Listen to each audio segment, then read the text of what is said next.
Welcome to Virtually Unbreakable, where we inspire you to live happier and more fulfilling lives. My name is Ella and I'm your host. Today, my guest is Leighton Dewitt. Leighton is a mindfulness coach, a yoga teacher, and a qualified mental health first aider.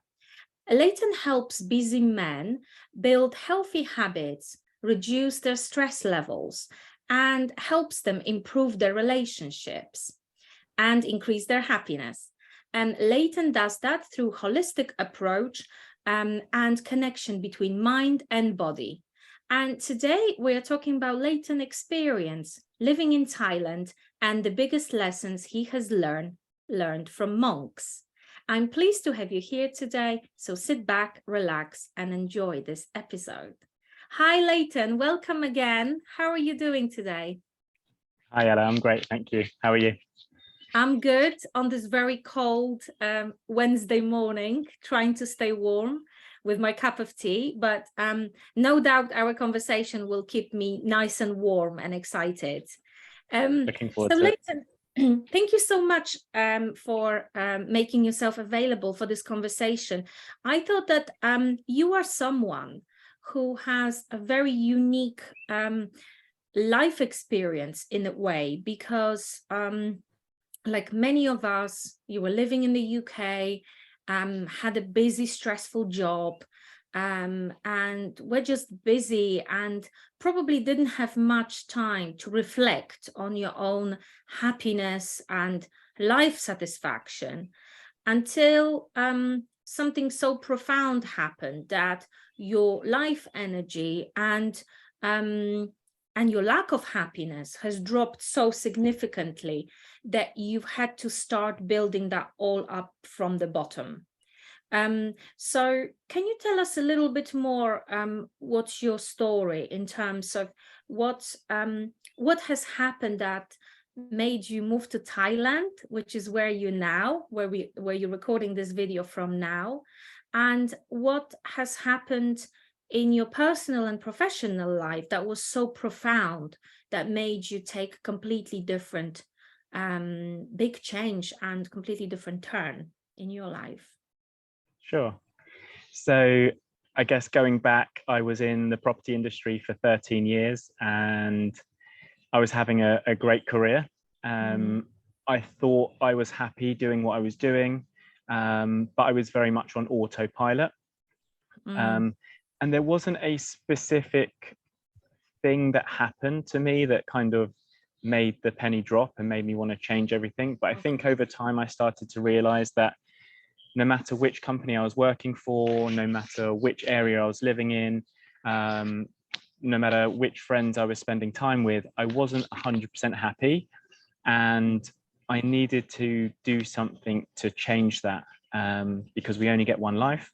And I guess I realized quite quickly that although making little habits or little habitual changes would help me and make me feel better, like going to the gym, practicing yoga, doing the meditation, for me, I needed to get out of the environment that I was in to start seeing a different way of living and understanding what I enjoyed and what I don't enjoy, so I could find my passion.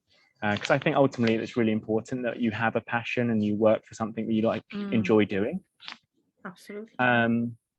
So yeah, I left London. I quit my job. I sold everything I owned within 3 weeks to take a flight out to Spain. And after a couple of months, I realized that London wasn't the place for me. And I think not everyone has to do that. You don't have to leave your hometown to find your happiness.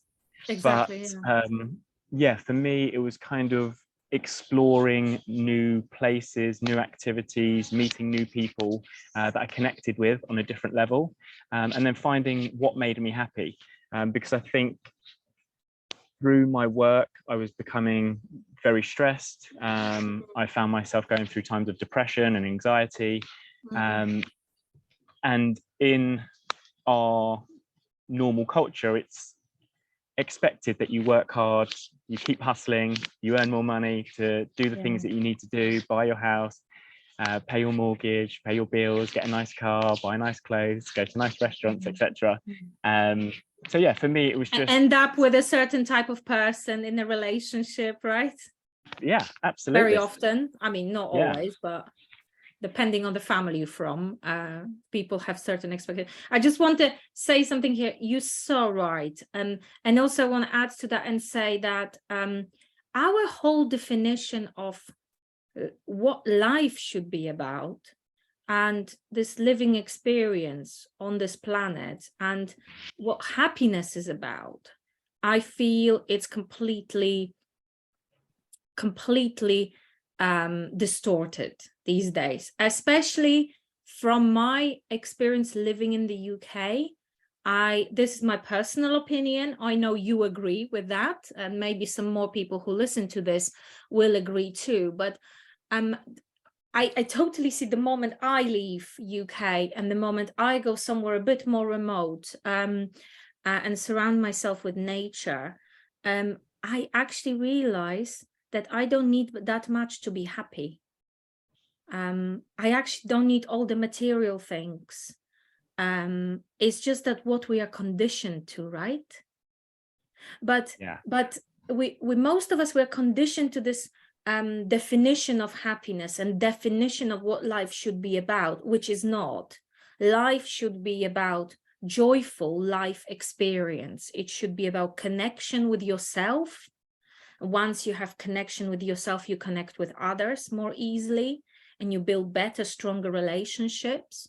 But we are so often these days in this crazy, surrounded by this crazy chaos of media, TV, material goods, achievements, goals, career, that we lose ourselves. Tell me, I want to ask you, is that what happened to you, that you felt you've lost the connection with yourself, that at the time you didn't know it was so important? Yeah, and I think at that time I didn't realize what it was. It wasn't until later on in my journey that I figured it out, and I'm sure we'll come on to my experience living with monks.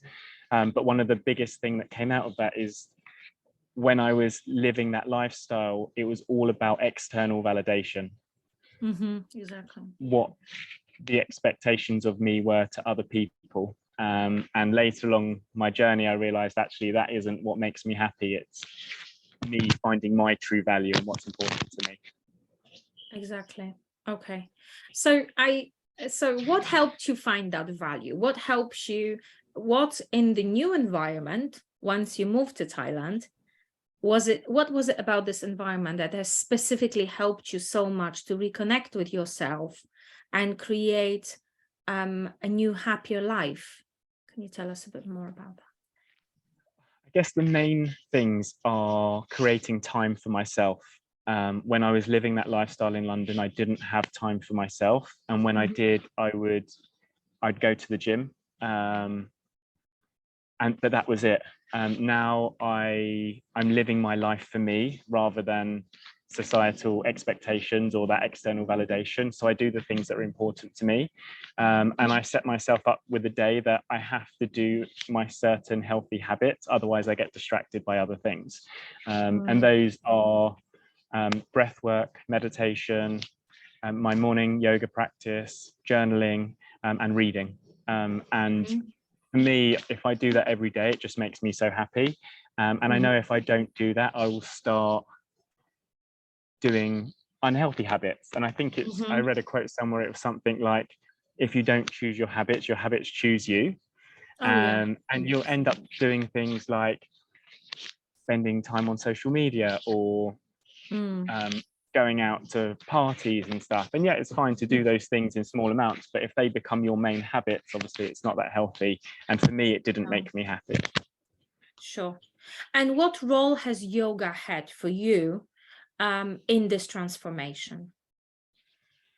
So I started practicing yoga about 8 years ago, but it was very much on a one-off basis. That every so often I'd go to a class. And I realized that when I would do a class, I'd feel so much more relaxed after. So as time went on, I started to make more time for that and implement it more into my normal routine. to today, where I'm doing it every single day because I know the benefits of it. And whereas before, the most important thing for me was looking great, so I wanted to get into the gym to build muscle and all of that. Now it's my mental health which is most important, so I'll do the yoga to clear my mind, and yeah, obviously it helps your body as well, but exercise should be for the mind first and then the body second. Yeah. Okay, wonderful, fabulous. Okay, so now let's get into the core experience. So living with monks, that has really helped you create more inner peace, more balance, healthier habits. What was it about the way the monks live that you have learned from? What were the key lessons for you? If you could reflect that in relation to the way they live, that would be very interesting. Yeah, the biggest takeaway for me is they were just always smiling. And whenever I would speak to them, from my background, the curiosity was, don't you want to do this? Don't you want to see that? Don't you want this thing? And they were just so confused by those questions. It was like, why would I ever want those things? I'm so happy with what I already have. And they literally have nothing, like a sheet of clothing, a sheet of cloth that they wear around themselves, and a hard mattress to sleep on, and food and water, and that's it. And they're literally the happiest people. And that really made me question, what is happiness, and how do we achieve it? Okay. And it wasn't just the monks. I think as I was traveling, I think some of the poorest people, or the people with the least amount of material things, seemed to be the happiest. That just made me question everything that we do in our Western society in terms of the work hard culture. Yeah. Do you think it's because they have more freedom in their mind? So they have more inner peace. So they owe less, because they have less goods and items. They have more freedom to be who they really are, and to not pay taxes on their hugely expensive house, or private school for children, or you name it. The less we have, the more freedom we have in our mind. And could it be because also then the more we are connected with ourselves, with our spirit? What's your take on that? Yeah, I reckon we could bring it down to three things, and that would be freedom, flexibility, and desires. And as you say, without those commitments of like mortgages, school fees, and those sorts of things, I guess you have more freedom.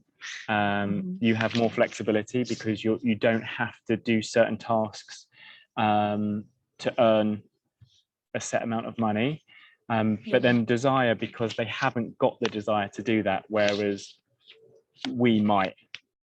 So they don't have that. So there's no emphasis on them having to work really hard to get that outcome. And if you never had a Porsche or an expensive car, you're not going to miss it, right? Like if you haven't even sat in one or driven one, you're not going to wake up in the morning thinking about, oh no, I don't have my Porsche, I'm going to cry.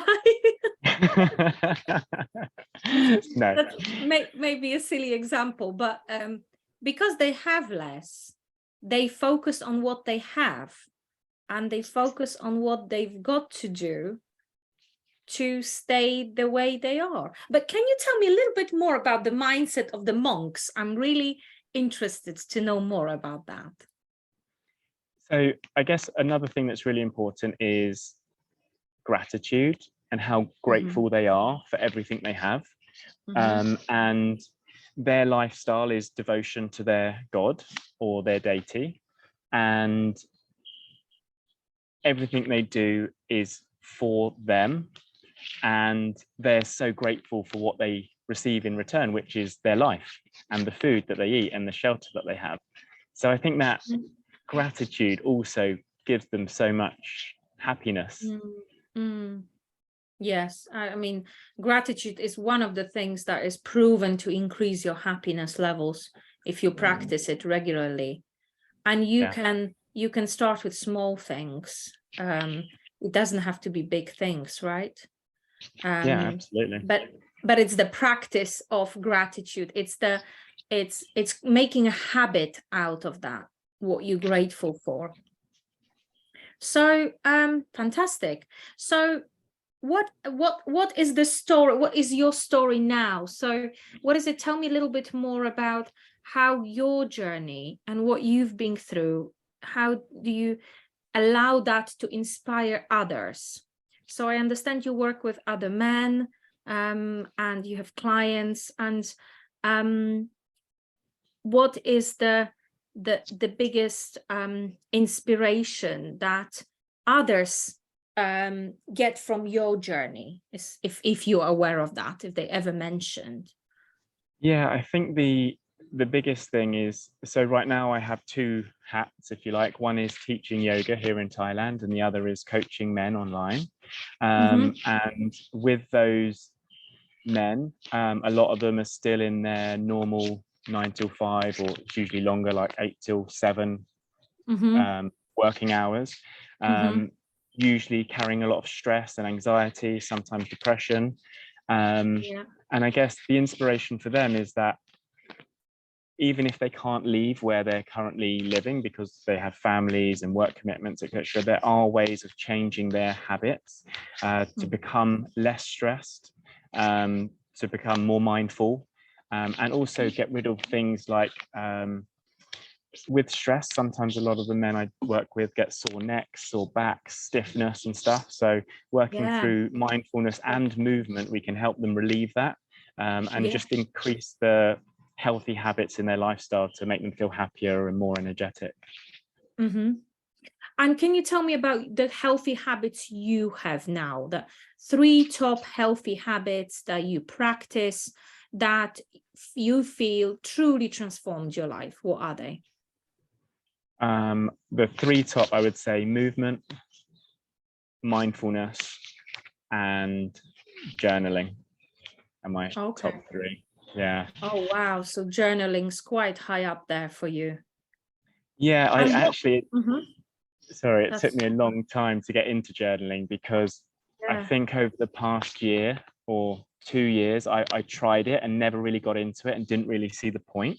But now that I have a bit more time to really sit with my thoughts and then project my thoughts onto paper, it's really changed my perspective on it. And I think before, when I was so busy, I'd be like, okay, I'll do my journaling, quickly write something down.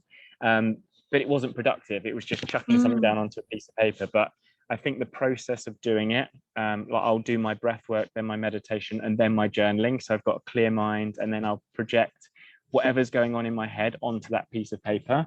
And I think for men who are out there listening now, that allows you to deal with things in a different way, instead of using other coping mechanisms like drinking alcohol, smoking, or whatever other coping mechanisms that you have. By putting down onto a piece of paper, it's a way of communicating your thoughts to yourself. And it's a way of releasing them, right? So not holding on to them, but releasing them from your body, from your system. And let's not forget, we don't see our thoughts, but we think, I can't remember how many thousands of thoughts per day. And many of them are very negative. In fact, majority are probably quite negative for an average person. And what does that mean? It means that negative thoughts create negative feelings. And negative feelings create negative expectations of events that did not occur yet.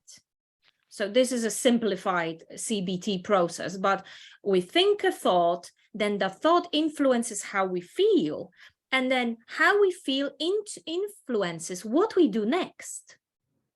And imagine if we give our thoughts so much power, which we do, by the way, most people do, that our thoughts influence what we do every day, how we feel about ourselves, how we feel about our work, how we feel about others, perhaps family members, and so on, our colleagues.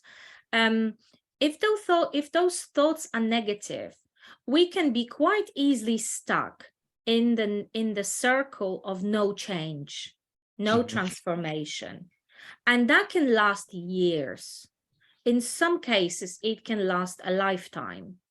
So despite the fact the new year comes and we can set new resolutions, we can set any goals we think of, if we don't become more aware of what we think about and also what we practice, like you said, on daily basis, because if you don't create healthy habits, unhealthy habits will find you.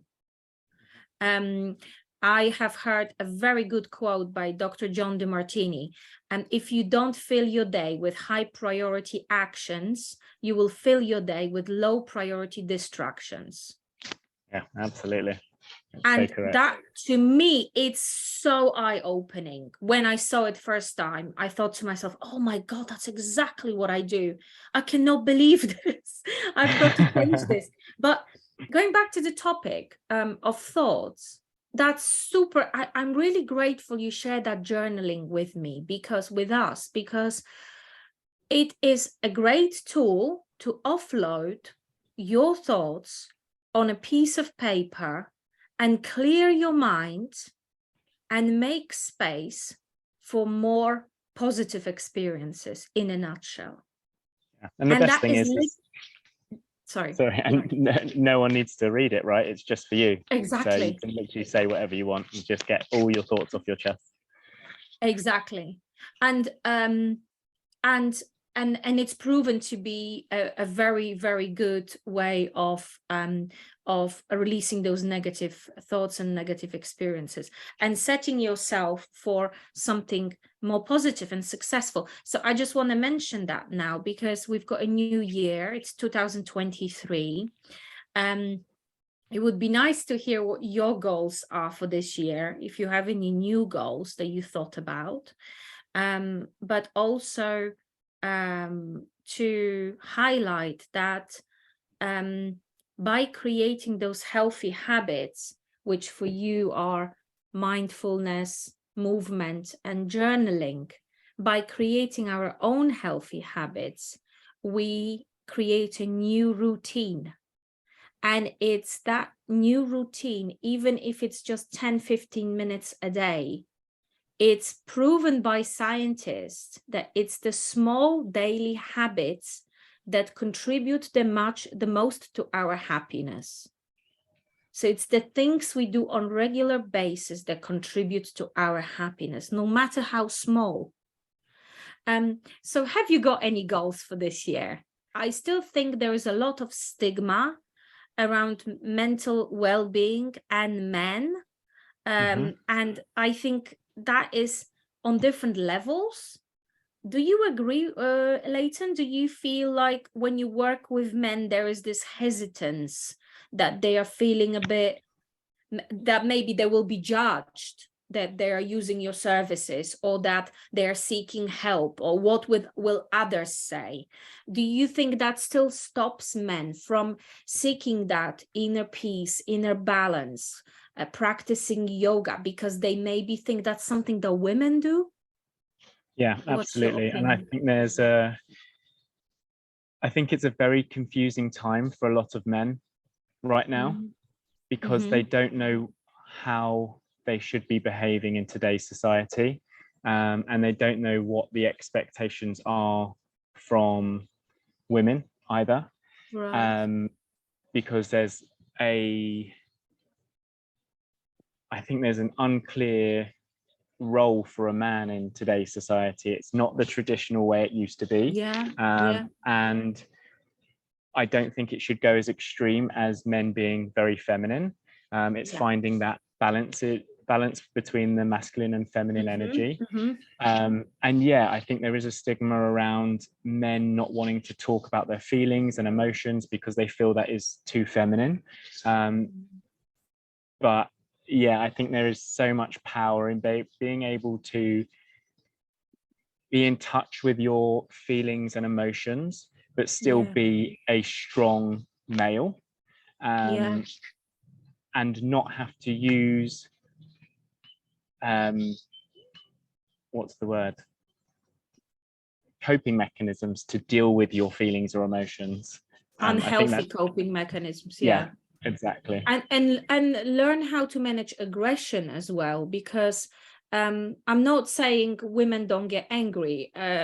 I'm the perfect example of frustration and anger, especially as being a mom. But I feel like there is lots of unspoken hurt and anger inside men in general, and they don't know how to release it, or the ways they're releasing it aren't serving them any longer. And that's where thankfully we do see men attending yoga classes, men meditating, men opening up and talking about their feelings, seeking help. Thankfully this is all happening. But is there anything else we can do to allow for more of that to happen? Because we need healthy men in our society, right? Across the globe. And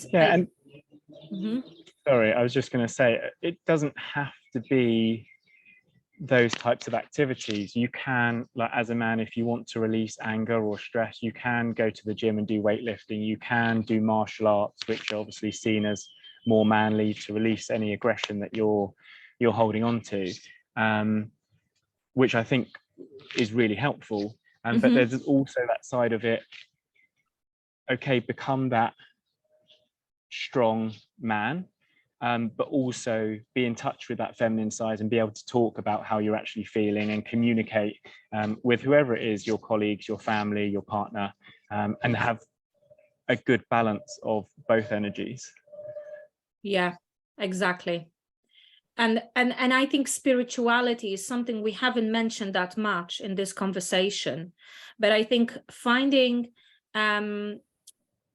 something that is larger than yourself, finding a purpose, finding a your own God, whatever the definition of the God is, could be, however you practice that connection to your God, the connection to your soul, finding your and connecting with your spirituality is something that I'm sure monks do very well, and their spiritual world becomes very strong part of their identity here on planet Earth. So it's and what we could do better, I believe, is building up that spiritual side inside us, all of us, men and women, and not let the physical reality that we're all surrounded with, do all the talking and drive our lives. Because it's not just about physical goods. It's not just about how we look and where we live. It is about what is our purpose here on the planet. Why did we come here? What is the lesson we need to learn? And finding that purpose and finding that spirituality can really, I know from my own experience, help your mental health. Yeah, sorry. I was just going to say, I think in the world that I came from, I would say it was very practical, and there wasn't much spirituality to it. And as I've gone on this journey, I've started to delve into that world.